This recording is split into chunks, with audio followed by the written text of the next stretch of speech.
Vendredi dernier, il y a un pilote de la compagnie aérienne British Airways qui partait de Montréal et qui a affirmé avoir aperçu un phénomène lumineux inexpliqué. C'est survenu au large des côtes de l'Irlande.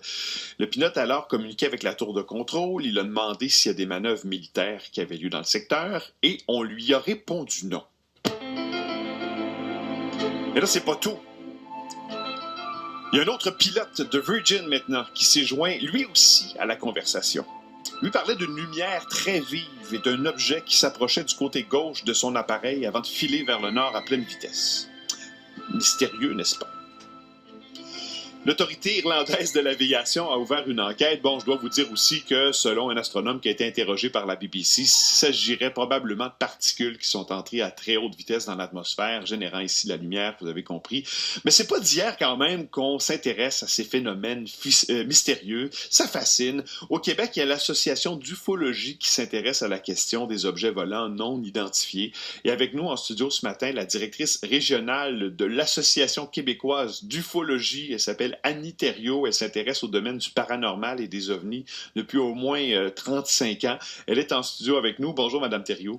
Bonjour. Bon, comment vous réagissez quand vous entendez des histoires comme ça? L'histoire des 3 avions. Ben, finalement, il y a eu un autre avion aussi qui a été témoin. Ah oui, il manquait ce bout de l'histoire. Il y a le Norwegian Air International 737 qui était aussi à 70 000 à gauche de tout ça. Ah oui? Puis il s'est mélangé à la conversation Durant les discussions avec la tour de contrôle. Ah, oui. Ça, oui. Donc, ça a piqué votre curiosité, vous aussi. Oui, moi, ça pique ma curiosité, sauf que moi, je suis pas prête à dire que c'est des météorites ou des choses comme ça qui ont rentré parce que c'est pas logique. Pourquoi? Je vais vous dire vraiment ce qui a été dit par deux sites Internet qui ne sont pas des sites d'ufologie, mais qui sont des sites Internet intéressants. Moi, j'assistais à la BBC, là, mais... j'ai vu deux sites différents en anglais que j'ai traduit un petit peu. Il y a le Warzone et le Drive. Les autres, c'est pas des sites d'ufologie, comme je disais, puis ils ont la même opinion personnelle que moi sur ça. Moi, qu'est-ce que les autres ont marqué là-dessus, puis c'est ce que je pense aussi, ils ont marqué « Alors que des objets pénètrent régulièrement dans l'atmosphère terrestre, et même si certains sont assez spectaculaires lorsqu'ils parviennent à de basses altitudes, ils ne volent pas le long des avions, ne font pas de manœuvres latérales risquées, puis ne s'éloignent pas à grande vitesse. » Donc, vous êtes en train de dire que vous pensez que ça peut être des extraterrestres? On ne sait vraiment pas encore ce que ça peut être, mais c'est quelque chose d'exceptionnel qui s'est passé là. Puis, tu sais, les pilotes passent pas le temps à dire tout ce qu'ils voient non plus. Fait que s'il y a quelque chose d'assez spécial, ben ils vont le dire au contrôleur aérien parce que tu peux pas dire tout ce que tu veux au contrôleur aérien. On sait que c'est enregistré. D'ailleurs, on a eu accès aux bandes. J'ai passé un bout, là. C'est exactement ça. Donc, c'est intéressant, intriguant. Avant d'aller plus loin, Annie Thériault, qu'est-ce que c'est que l'association d'ufologie? L'Association québécoise d'ufologie, la QU, est en fonction depuis 1997.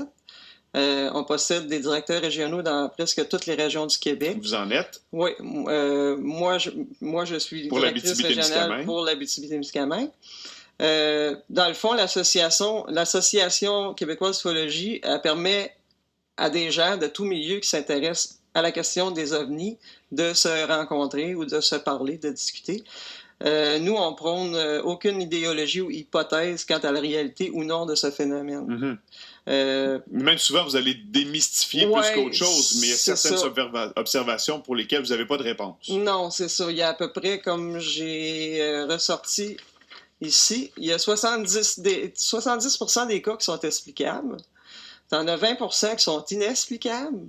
Puis tu en as 10% qui sont très exceptionnels, qui celui-là dont on fait allusion ce matin entrerait dans le 10% qui reste? Je le mettrais dans le 20%. Dans le 20%.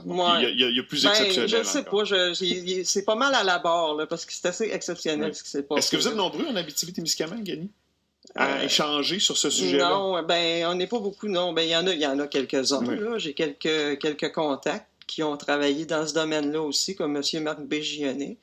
Il y a lui, entre autres, qui a travaillé avec moi. Et au Québec, à l'association? Pardon? Au Québec, à l'association, êtes-vous nombreux? Non, oui, au Québec, dans l'association, on est plusieurs. Là. C'est vraiment, là, il y a des soupers ufologiques à tous les samedis, du troisième samedi de chaque mois. Les gens peuvent se rencontrer, manger ensemble, discuter OVNI, puis moi, j'ai fait quelques conférences là aussi. Est-ce que vous êtes puis on est plusieurs, là, il y a beaucoup de membres, là, il y a à peu près une trentaine de personnes à chaque souper. Puis, donc, votre objectif, c'est d'en parler sans parti pris, sans pencher d'un côté comme de l'autre? C'est ça. Nous autres, on n'a pas de parti pris comme tel, puis comme je pourrais dire, on tombe pas dans la censure, là, sauf que, tu sais, comme ce cas-là. Qu'est-ce qu'on fait, nous autres, là? C'est on fait de la recherche, on tente d'éclaircir avec tous les enquêteurs qu'est-ce qui se passe, puis avec le public, puis on essaye le plus possible de trouver des preuves si on est capable, mais c'est rare qu'il y ait des preuves concrètes, là. Faut vraiment se baser sur le dire des gens, sur les photos, souvent, ces choses-là, mais il n'y a pas de jugement. Nous, on dit pas en partant « Ah oui, c'est un ovni » ou « Ah oui, c'est ci, c'est ça ». On fait une enquête avant. Puis comme moi, j'ai enquêté sur deux cas en Outaouais quand j'étais dans la région de là-bas. Et puis, il y en a un qui s'est avéré être un canular. Puis ça a passé sur tous les médias.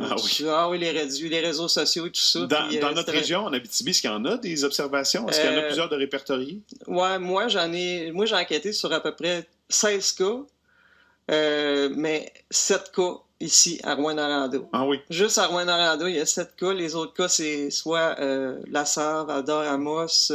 J'en ai 2 en Outaouais, j'en ai un au Lac-Saint-Jean, j'en ai un en France. On a peu de temps quand même, okay. Mais comment vous pourriez nous décrire le plus intriguant de ceux sur lesquels vous avez enquêté? C'est un monsieur du bout de La Sarre. Je dirais pas, il faut que je... Oui.